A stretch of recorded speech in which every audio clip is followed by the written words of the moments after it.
for the John Locke Political Society Reader Response. Okay, so this assignment's going to be worth 30 points, and it's broken down onto the slides. What you'll need to do is, just like you do on a Google Doc, you're going to do the same thing with a Google slide. You're going to hit File, make a copy, hit OK,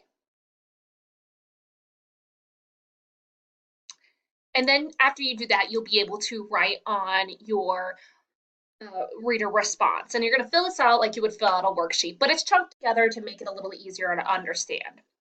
The first thing you're going to do is you're going to watch the videos on slide 2. They're going to help you understand this passage better, I promise. Okay, so there is this lovely video on John Locke and the natural rights and behind the book. Okay, on how Locke's ideas changed the world.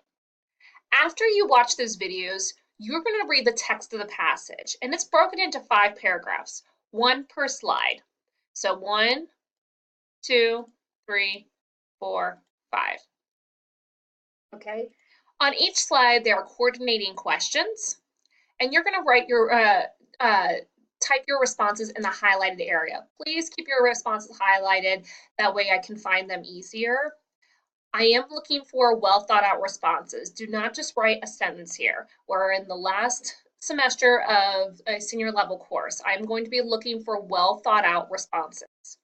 Okay.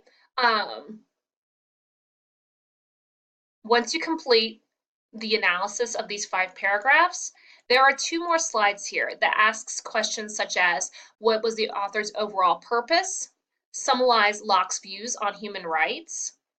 Locke would agree that compared to a state of nature where individuals fend for themselves, political society is what?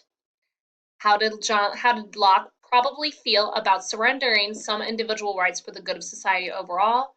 And finally, according to this passage, which is more important, freedom or security? You agree or disagree? Explain your answer. Okay. So once you complete that, and so I will be honest, some of these questions are a little shorter here at the beginning. I'm looking for well thought out responses when it's needed. So, for example, the author's purpose, summarizing Locke's views, and how would Locke agree that all of these extended responses. I'm looking for more meatier answers, okay? If you have any questions as you're going through this, don't hesitate to ask. Thank you very much. Bye.